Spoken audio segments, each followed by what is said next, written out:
कहानी की शुरुआत में हम शेन नाम के आदमी को देखते हैं जो कि 43 साल का है और ये साल है 2024। शेन एक नॉर्मल मिडिल क्लास आदमी है जिसकी एक पत्नी है, उसका नाम है मे, और उनका एक बेटा है जिसका नाम है रे, जो कि 18 साल का है। शेन और मे दोनों ही काम करते हैं, लेकिन बात करें शेन की तो वो वक्त से पहले काफी बूढ़ा दिखने लग जाता है। उसे बीपी की प्रॉब्लम है, शुगर है और साथ ही वो थोड़ा आलसी भी है। खैर दोस्तों, शेन की उसके अपने बेटे से कुछ खास बनती नहीं है। रे अपने पिता को अवॉइड करता रहता है। अब आगे शेन अपने ऑफिस के लिए निकलता है जहाँ पर वो थोड़ा सा लेट पहुंचता है, जिस कारण उसको अपने मैनेजर की काफी बातें सुननी पड़ जाती हैं। अब शेन के मैनेजर का नाम है जिम, तो अब जिम की डांट सुनने के बाद वो अपने काम पे लग जाता है। उसका काम है दोस्तों ऑफिस के छोटे मोटे टास्क करना, मतलब वो समझ लीजिए कि एज अ हेल्पर वो इस ऑफिस में काम करता है। जैसे किसी को कोई फाइल देना, फोटोकॉपी मशीन को ठीक करना, लाइट को ठीक करना, सॉकेट चेंज करना वगैरह। इसी बीच हम इस कंपनी के डायरेक्टर रेन को देखते हैं, जो कि अपना इंटरव्यू देते हुए बता रहा होता है कि उसकी कंपनी आजकल एक ऐसे एंटी एजिंग पाउडर को बना रही है जिसको खाने से इंसान की उम्र सच में घट जाएगी। वो कहता है कि हमने कई विदेशी साइंटिस्ट्स और एक्सपर्ट्स को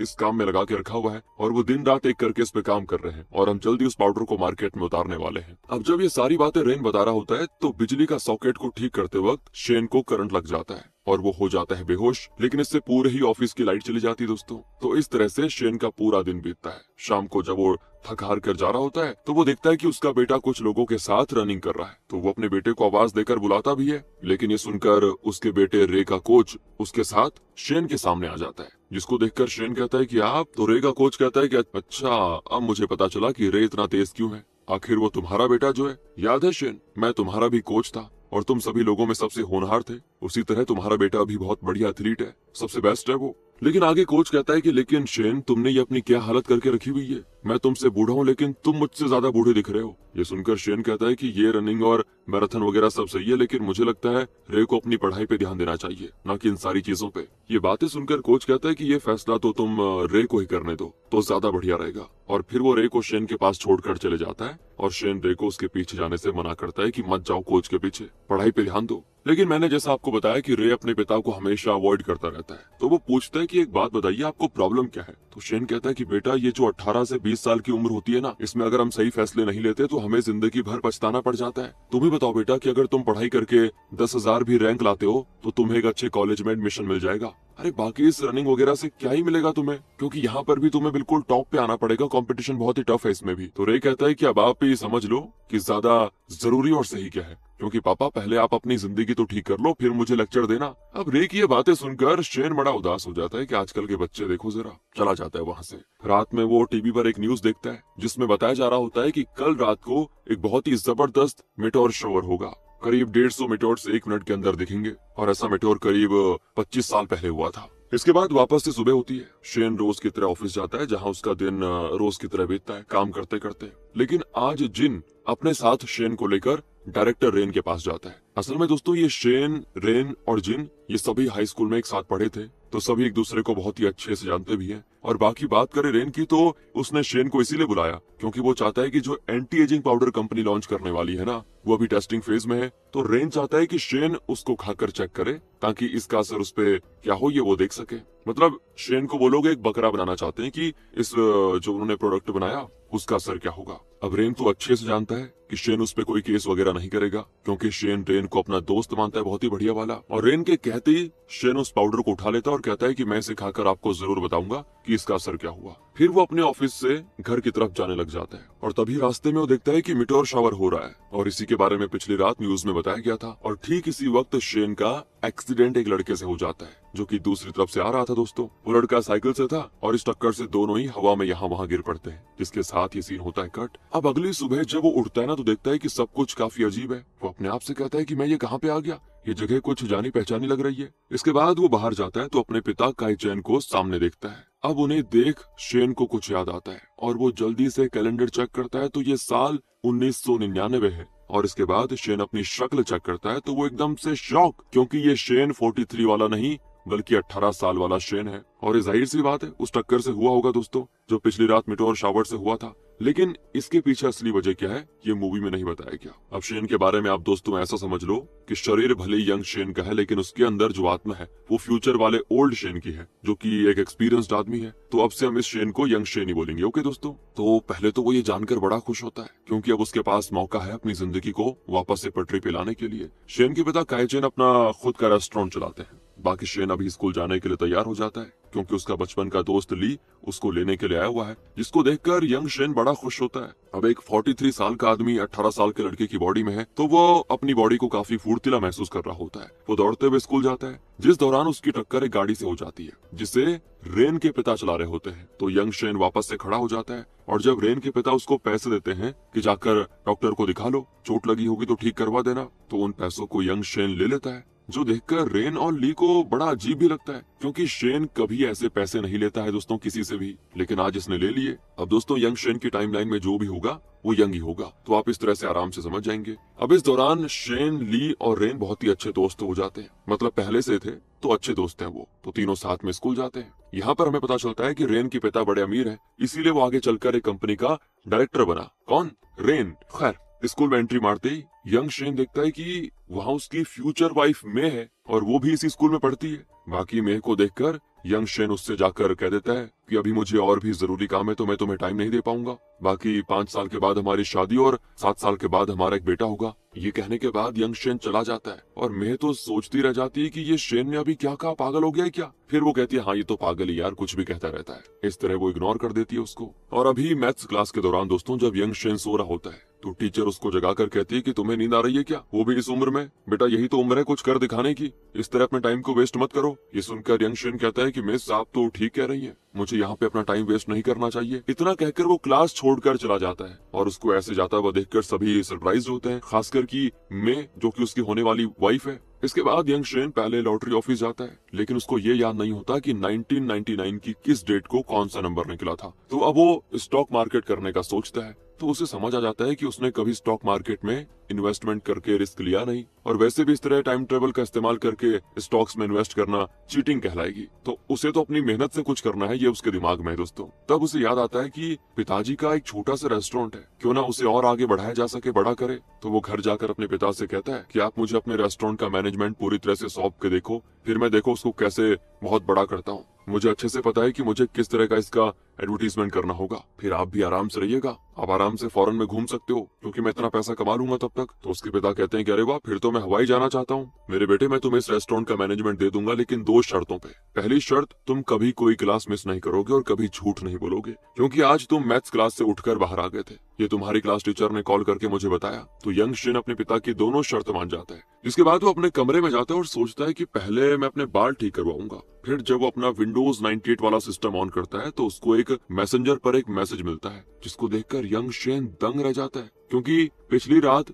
जिस लड़की की शेन से टक्कर हुई थी वो शेन ही था। एक यंग था तो दूसरा ओल्ड था। बाकी दोस्तों, जैसे ओल्ड शेन की सोल यंग शेन की बॉडी में आ गई है, उसी तरह यंग शेन की सोल ओल्ड शेन में ट्रांसफर हो जाती है और अब हम ओल्ड शेन को देखते हैं, जिसके अंदर 18 साल वाला शेन है। उस इंसिडेंट के बाद वो जैसे ही कूदकर उठने की कोशिश करता है तो वो चाहकर भी उठ नहीं पाता। उसकी कमर में दर्द हो रहा होता है, उसका पूरा शरीर जकड़ जाता है, क्योंकि इस वक्त वो थोड़ा ओल्ड एज शरीर में है दोस्तों, जो कि 43 ईयर का है। खैर किसी तरह ओल्ड शेन बिस्तर से उठता है और फिर जब वो डेट देखता है तो एकदम से हो जाता है पागल। पहले मिरर में खुद की शक्ल देखकर दंग रह जाता है और फिर देखता है कि घर पर कोई है। अब ये कोई और नहीं बल्कि शेन का बेटा रे है। तो ओल्ड शेन रे को तो पहले मारकर पूछने की कोशिश करता है कि तुम कौन हो और मेरे पापा कहाँ पे हैं। और रे समझ नहीं पाता कि मेरे पापा को क्या हो गया, ये इस तरह पापा पापा क्यों लगे हुए हैं, बिहेव क्यों कर रहे हैं इस तरह अजनबी वाला, और मुझे मार क्यों रहे हैं। कुछ ही देर के बाद यहाँ पे पुलिस आ जाती है और वो दोनों को समझाते हैं कि देखो घर में लड़ाई करना अच्छी बात नहीं है,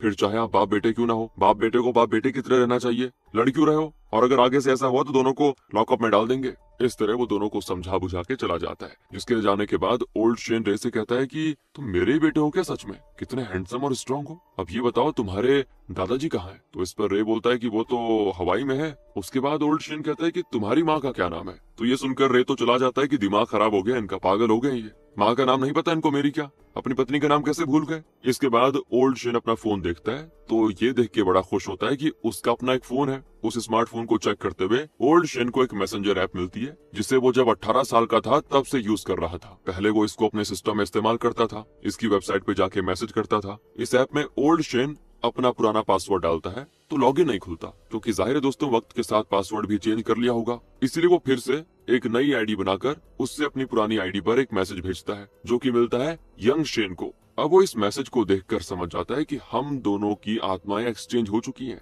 ओल्ड वर्जन और यंग वर्जन की। तो यंग शेन ओल्ड शेन को सब कुछ समझाता है जो भी हुआ। साथ ही जो यंग शेन है, मतलब जिसके अंदर ओल्ड शेन की आत्मा है, वो ओल्ड शेन को बताता है जिसके अंदर यंग शेन की आत्मा है कि तुम्हारी शादी मे से हुई है, वो तुम्हारी पत्नी है। साथ ही बताता है कि वो यहाँ वहाँ काम करती है। अब ओल्ड शेन सवाल करता है कि मैं एथलीट नहीं बन पाया क्या, वो तो मेरा सपना था। तो इस पर यंग शेन कहता है कि नहीं, हम नहीं बन पाए यार। यहाँ तक कि इस टाइम जो अब अगले 1 महीने में एक चैंपियनशिप होने वाली है ना, उसमें भी हम हार जाते हैं, क्योंकि तुम्हारे या मेरे कुछ भी कह लो, लेकिन हमारे पैर में इंजरी हो गई थी और हम उस चैंपियनशिप को हार गए थे। ये सुनकर ओल्ड शेन कहता है कि मुझे अभी वापस आना होगा, ये चैंपियनशिप रेस जीतना मेरा सपना है। तो यंग शेन कहता है कि अभी नहीं, क्योंकि अभी मुझे यहाँ तुम्हारे फ्यूचर को सुधारने के लिए कुछ काम करना है, तो अभी तुम मेरी जगह पे रहो। इतना कह के वो लॉग आउट हो जाता है। तो देखकर ओल्ड शेन सोचता है कि जब मेरा एक्सीडेंट हुआ तो मैं फ्यूचर में आ गया, अगर फिर से एक्सीडेंट हो जाए तो क्या पता शायद हम अपने अपने टाइम में वापस आ जाएं। ये सोचकर वो एक साइकिल से जाकर एक आदमी को टक्कर मार देता है, लेकिन कोई फायदा नहीं होता।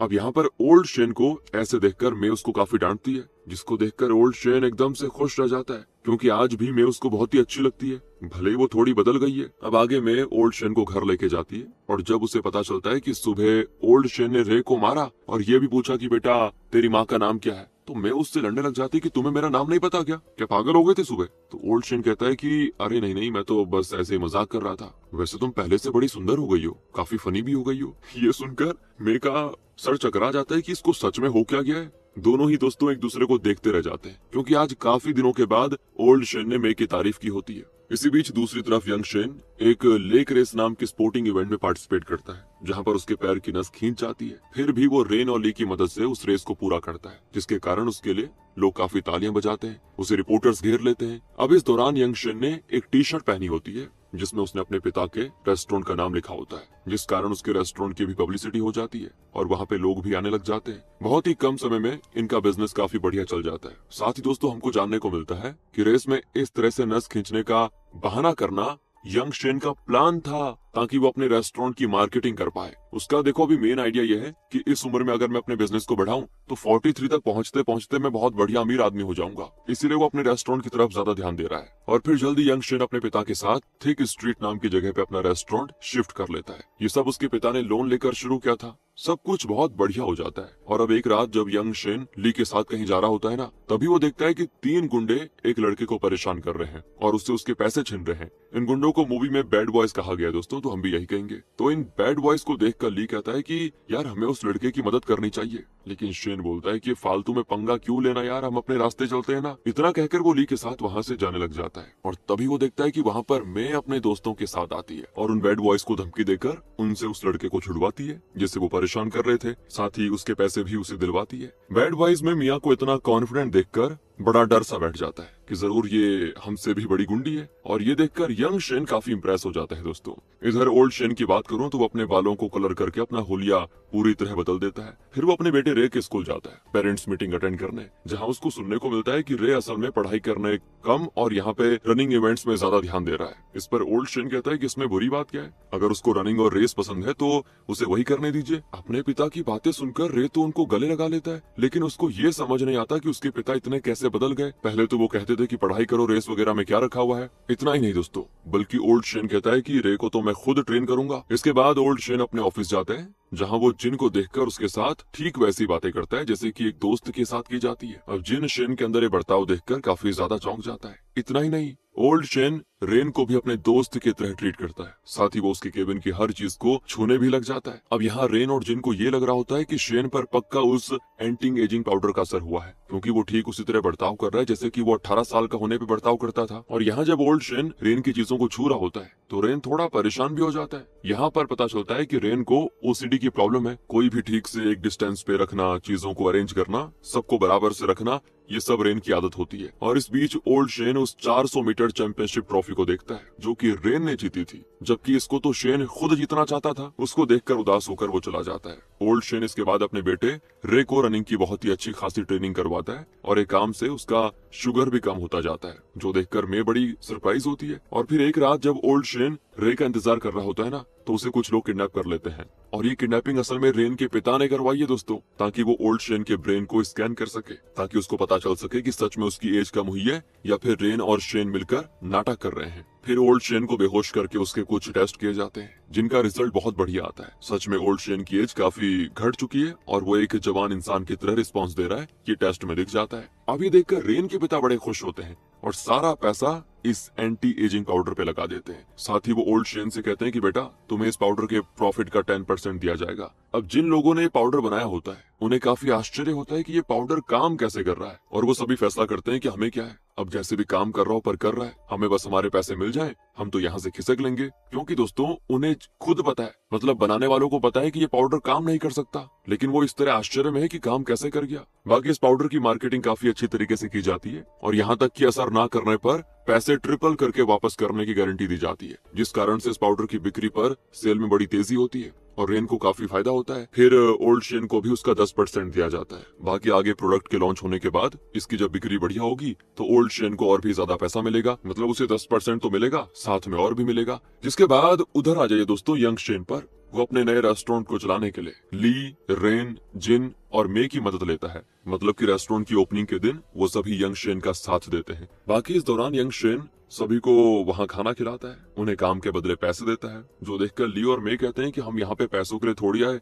हम तो तुम्हारे दोस्त हैं। तो यंग शेन बोलता है कि तुम सभी अभी ये चीज नहीं समझ रहे हो, लेकिन बाद में समझ जाओगे। रिश्ते तभी अच्छे बनते हैं जब उसमें हर चीज का फायदा हो। यंग शेन की ये बात किसी को भी पसंद नहीं आती और ली, मे के साथ बाकी सभी वहाँ से चले जाते हैं। बस जिनी वहाँ पे लास्ट बैठा होता है। इसी बीच यंग शेन के पिता वहाँ पे आ जाते हैं और वो उससे पूछते हैं कि सब कहाँ गए। तो यंग शेन कहता है कि वो सभी अभी बच्चे हैं, जल्दी समझ जाएंगे जो मैं उनको समझा रहा हूँ, 2-3 दिन में सब ठीक हो जाएगा, आप चिंता मत करो। दूसरी तरफ ओल्ड शेन कुछ सोच रहा होता है दोस्तों, और तभी वहाँ पे जिन आकर कहता है कि मुझे पता है तुम अभी किसको ढूंढ रहे हो। इतना कहकर वो ओल्ड शेन को एक जगह लेके जाता है अपने साथ, जहाँ वो दोनों एक आदमी को कूड़ा वगैरह उठाते हुए देखते हैं। तो जिन उससे कहता है कि इसे तुमने पहचाना नहीं, ये अपना ली है, देखो बेचारे की क्या हालत हो गई है। जानते हो शेन, तुम्हें जब पैर में इंजरी हुई थी और तुम स्कूल नहीं आ रहे थे, तब कुछ पुलिस वाले क्लासरूम में आकर ली को अपने साथ लेकर गए। असल में ली ने उन 3 बैड बॉयज में से एक को सर पर डंडे से मारकर उसकी जान ले ली थी, जिसके बाद ली के पेरेंट्स ने ये शहर छोड़ दिया था। ये बात हुई थी दोस्तों। तो अब ये सुनकर ओल्ड शेन को बड़ा बुरा लगता है ली के लिए। वहीं इसी बीच ऑफिस में रेन देखता है कि उसके सारे रिसर्चर्स, साइंटिस्ट वगैरह अपने पैसे लेकर भाग चुके हैं। उन्होंने पाउडर को मास प्रोड्यूस किया ही नहीं, जबकि प्रोडक्ट लॉन्च होने में अब 4 दिन बचे हुए हैं। उन्होंने रेन के लिए एक नोट भी छोड़ा होता है, जिसमें साफ लिखा होता है कि ये पाउडर कोई असर नहीं करता, इससे कुछ नहीं होता। अब रेन की समझ नहीं आता कि क्या करूं। प्री सेल में तो माल बिक ही चुका है, उसके तहत तो अब इन पे केस होना तय है। इसलिए इस पाउडर का रेन ओल्ड शेन को लीगल रिप्रेजेंटेटिव बनाने का सोचता है। वो ओल्ड शेन से कहता भी है इसके बारे में, लेकिन ओल्ड शेन साफ मना कर देता है, क्योंकि वो इतना तो समझता है कि अगर कुछ गलत हुआ है तो उसका नाम जरूर फंस जाएगा वहाँ पे। तो रेन कहता है कि अगर तुम लीगल रैप नहीं बन सकते तो मैं तुम्हें प्रॉफिट के वो 10% भी नहीं दूंगा, याद रखना इस बात को। तो ओल्ड शेन कहता है कि जाओ, मुझे नहीं चाहिए। इसके बाद ओल्ड शेन घर आ जाता है, जहाँ उसको उदास देखकर मैं पूछती है कि क्या हुआ। तो ओल्ड शेन कहता है कि आज मैंने ली को देखा, उसकी हालत बहुत ही खराब है। मैं अपने पापा से मिलना चाहता हूँ, उन्हें देखने का मन कर रहा है। तो मैं कहती ठीक है, कल जाकर उनसे मिल लो। ओल्ड शेन कहता है कि वो तो हवाई में है ना। तो इस पर मैं कहती कि हाँ, और इसी के साथ हम ओल्ड शेन को हवाई नाम के नर्सिंग होम में देखते हैं, जहाँ उसके पिता का इलाज चल रहा है। ओल्ड शेन देखता है कि उसके पिता काफी बुजुर्ग हो चुके हैं, अब उन्हें बातें भी याद नहीं रहती। अपने पिता को इस हाल में देख ओल्ड शेन की आंखों में आंसू आ जाते हैं। वो इस बारे में मैसेज करके यंग शेन से पूछता है, तो पता चलता है कि वो पिछले 1 साल से बीमार है और उनके इलाज के लिए शेन को पैसे चाहिए होंगे। इसीलिए अब ओल्ड शेन रेन के पास जाता है और उससे कहता है कि अगर मैं इस प्रोडक्ट का लीगल रिप्रेजेंटेटिव बन गया तो क्या तुम मुझे 20% प्रॉफिट शेयरिंग का दोगे। ये सुनते रेन मान जाता है और तुरंत सारे पेपर वर्क डन करके उसे लीगल रिप्रेजेंटेटिव बना दिया जाता है। रेन ने अपने सर का दर्द ओल्ड शेन को दे दिया दोस्तों, जिसके बारे में ओल्ड शेन को कोई भी अंदाजा नहीं होता कि क्या होने वाला है। इसी बीच हम यंग शेन को देखते हैं, जिसके रेस्टोरेंट में वक्त के साथ लोग बहुत ही कम आ जाते हैं, मतलब उसका नुकसान हो रहा है। अब यंग शेन को पता है दोस्तों कि इस जगह पे यानी थिक स्ट्रीट में लगभग इसी समय किसी अमीर बिजनेसमैन ने इन्वेस्ट किया था। उसके बाद ये जगह काफी डेवलप हो गई थी। अब कुछ देर के बाद उस बिजनेसमैन के साथ रेन के पिता भी वहाँ पे आ जाते हैं, जिनसे यंग शेन मिलता है और उन्हें अपनी दुकान में इनवाइट करता है। मगर तभी वो बिजनेसमैन देखता है कि एक डक उसकी तरफ आ रही है। अब वो डक से डरता है, तो उससे भागकर वो अपनी गाड़ी में बैठ के वहां से निकल जाता है। जिसके कुछ दिनों के बाद यंग शेन को पता चलता है कि इस डक वाले इंसिडेंट के चलते वो बिजनेसमैन थिक स्ट्रीट में नहीं बल्कि थिन स्ट्रीट में इन्वेस्ट कर रहा है, जो कि काफी अजीब है दोस्तों, क्योंकि फ्यूचर में ऐसा नहीं हुआ था। अब ये बातें आपको समझ आ रहा है ना? यंग शेन को क्यों पता है ना? क्योंकि उसके अंदर 43 ईयर का शेन की आत्मा बैठी हुई है, तो उसको पता है कब कहां से क्या हुआ। लेकिन यहाँ इस बार थिक स्ट्रीट की जगह थिन स्ट्रीट में वो बिजनेसमैन इन्वेस्ट करने वाला है, जो कि थोड़ा अजीब है, यानी कि पास्ट में थोड़ा चेंजेस हो रहे हैं। खैर, इस तरह कुछ और दिन बीतते हैं, जब एक शाम यंग शेन से मिलने के लिए रेन के पिता आते हैं। उनको देखकर यंग शेन को याद आ जाता है कि वो यहाँ पर क्यों आए हुए हैं। असल में वो यहाँ पे यंग शेन को ये बोलने के लिए आए हैं कि वो कल होने वाली 400 मीटर रेस चैंपियनशिप में पार्ट ना ले, क्योंकि वो चाहते हैं कि उनका बेटा रेन इस चैंपियनशिप को जीते, और इसके बदले उन्होंने शेन को पैसे भी दिए। लेकिन दोस्तों, शेन ने उसको लेने से मना कर दिया, क्योंकि इस रेस को जीतना उसका सपना है। बाकी जब घी सीधी उंगली से नहीं निकलता, तो रेन के पिता दूसरा तरीका अपनाते हैं। उंगली टेढ़ी करके बैड बॉयज को पैसा देकर कह देते हैं कि शेन को रेस वाले दिन कैसे भी करके रोक दे, और उन्होंने ऐसा ही किया दोस्तों। तब वहाँ पर ली आकर शेन की मदद करने लगा, उन बैड बॉय से लड़कर उनको रोकने की कोशिश करने लगा। मगर वो लोग जब शेन को भागने नहीं देते, तो शेन भी ली के साथ उनसे लड़ने लग जाता है, और इसी समय शेन के पैर पर एक बैड बॉय फिर मार देता है। इससे उसके पैरों में इंजरी हो जाती है, और वो चाहकर भी रेस में पार्टिसिपेट नहीं कर पाता। ये सीन हुआ था पहले। तो अब ये सारी चीजें होने वाली है, ये बात यंग शेन को पता है, इसीलिए वो रेन के पिता को देख उनसे सब कुछ कह देता है। मतलब वो सब कुछ जो वो उससे कहने के लिए आए हुए थे। साथ ही वो कहता है कि मैं इस रेस में अगले साल भी पार्टिसिपेट कर सकता हूँ, मुझे आप ये पैसे दे दीजिए। ये देख रेन के पिता कहते हैं कि तुम सच में अपनी एज से ज्यादा मैच्योर हो, और तुम चिंता मत करो, मैं तुम्हारे रेस्टोरेंट को थिक स्ट्रीट से थिन स्ट्रीट में शिफ्ट कर दूंगा। जो सुनकर यंग शेन खुश हो जाता है। अब आ जाइए दोस्तों ओल्ड शेन की तरफ, जो कि ली से मिलने जाता है और उसे अपने साथ अपनी कंपनी लेकर आता है। वो ली से कहता है कि तुम आज से मेरे साथ काम करोगे, मैं इस कंपनी के नए प्रोडक्ट का लीगल रिप्रेजेंटेटिव हूँ। अब वो ली को अपने साथ वो प्रोडक्ट दिखाने के लिए लेके जाता है, जो कि 2 दिन में लॉन्च होने वाला है। और वहाँ पर ओल्ड शेन देखता है कि कोई पाउडर नहीं है, बल्कि उसकी जगह खाली डब्बे पड़े हुए हैं। ये देखकर ली उससे कहता है कि शेन, तुम अभी तक नहीं बदले। इतना कहकर वो चला जाता है। जिसके बाद ओल्ड शेन गुस्से में रेन के पास जाता है, जिससे वो इस बारे में पूछता है। तो रेन कहता है कि मैंने टेस्टिंग के लिए तुम्हें ये पाउडर खाने को दिया था, और तुमने नाटक करके सभी को विश्वास दिला दिया कि तुम एकदम जवान हो गए हो, तो मैंने भी इसमें तुम्हें फंसा दिया। बताओ, बदला पूरा हुआ, और अब कोई भी प्रोडक्ट लॉन्च नहीं होगा, होगा तो सिर्फ केस, और वो भी तुम पे, क्योंकि तुम्हारा फेस है। मैं तो कोई दूसरी कंपनी शुरू कर लूंगा। ओल्ड शेन कहता है कि तुम ऐसे हो जाओगे, मैंने सोचा नहीं था कभी। और मेरी छोड़ो, कम से कम उन लोगों के बारे में तो सोचो जो तुम्हारे लिए काम करते हैं, उनकी जॉब चली जाएगी। तो इस पर रेन हंसते हुए कहता है कि वो लोग नहीं है, बल्कि मेरे एम्प्लॉयज है, समझे? वो अब जहाँ भी जाए मुझे कोई मतलब नहीं, मैं यहाँ बिजनेस करने बैठा हूँ, कोई रेवड़ी बेचने नहीं। रेन के जाने के बाद ओल्ड शेन को बड़ा गुस्सा आता है कि किस तरह का आदमी है यार ये, लेकिन वो इसके अलावा और कर भी क्या सकता है दोस्तों। और इधर यंग शेन को हम थोड़ा सा परेशान देखते हैं, जिससे रेन बोलता है कि मेरे पापा को जो चाहिए होता है ना, उसे वो हासिल करके रहते हैं। दूसरी तरफ ओल्ड शेन अपने पिता से मिलने जाता है, जो कि उससे कहते हैं कि बेटा, कल तुमने मुझसे पैसे मांगे थे ना फील्ड ट्रिप के लिए, लो ये पैसे रख लो, नहीं तो मैं फिर तुम्हें देना भूल जाऊंगा। वो ओल्ड शेन को एक कागज मोड़ कर देते हैं, जिसको देखकर ओल्ड शेन बुरी तरह टूटकर रोने लगता है और सोचता है कि हम कितने भी बड़े क्यों ना हो जाएं, लेकिन हमारे माता पिता तब भी हमारे बारे में सोचते रहते हैं। खैर, इसके बाद ओल्ड शेन को थोड़ी हिम्मत मिलती है और वो यंग शेन से बातें करता है। उससे कहता है कि अब मुझे कुछ ना कुछ करना ही होगा, नहीं तो दिक्कत हो जाएगी। बाकी तुम बताओ, चैंपियनशिप में पार्टिसिपेट कर रहे हो ना? तो यंग शेन कहता है कि नहीं करूंगा। रेन के पिता मुझे लालच देने के लिए आए थे कि मैं इस टूर्नामेंट में भाग न लूं, लेकिन मैंने उन्हें मना कर दिया। असल में दोस्तों, हमने देखा था ना कि रेन के पिता से यंग शेन ने पैसे ले लिए थे, जिसके बाद रेन के पिता ने कहा था कि तुम अपनी एज से ज्यादा मैच्योर हो, अक्सर इस तरह के फैसले लेकर हम अपने फ्यूचर को संवार सकते हैं। तो इस पर यंग शेन ने बाद में कह दिया था कि इस तरह के फैसलों को लेकर मुझे फ्यूचर में कोई फायदा नहीं हुआ, इसीलिए मैं ये पैसे नहीं ले सकता, और वो उन्हें मना करके चला जाता है। बाकी यंग शेन के पिता नए रेस्टोरेंट का किराया नहीं दे पाते, इसीलिए वो बंद हो जाता है। बाकी वो खुश होते हैं और यंग शेन से कहते हैं कि पुराना रेस्टोरेंट छोटा था, लेकिन वहाँ पे मुझे अपनापन महसूस होता था। चिंता मत करो, मैं लोन वगैरह संभाल लूंगा, तुम बस अपनी रेस पे ध्यान दो। और दोस्तों, अब शेन प्रैक्टिस करने के लिए चला जाता है, तो उसका साथ देने के लिए ली और मे आते हैं, जिन्हें इस कठिन समय में साथ देखकर यंग शेन बड़ा खुश होता है। अब ये जो बातें थी ये हो चुकी हैं, तो यही सारी बातें यंग शेन से जब ओल्ड शेन सुनता है, तो वो भी निकल जाता है अपना बदला लेने और रेन को रोकने के लिए, जिसमें उसका साथ उसकी पत्नी मे और रे देते हैं। वो रे से बताता है कि प्लान ये है कि आज प्री सेल की फुल पेमेंट आने वाली है, जिसको लेकर वो रेन भागने वाला है। हमें उसके ऑफिस में घुसकर उसको रोकना है ताकि वो ये कर ना पाए। इन पैसों में से मैं उन सभी को देकर कंपेंसेट कर दूंगा जिन्होंने ये पाउडर खरीदा था, और इस पर मुझे कोई केस भी नहीं होगा। मैंने इसीलिए रेन को बात करने के लिए एक जगह पे बुलाया जहाँ मेरे बदले मे जाएगी और उसे उलझा के रखेगी। इसी बीच यंग शेन जब अपनी रेस में पार्टिसिपेट करने जा रहा होता है तभी उसका रास्ता वही बैड बॉयज रोक देते हैं, और हमें यहाँ पर पता चलता है कि रेन के पिता ने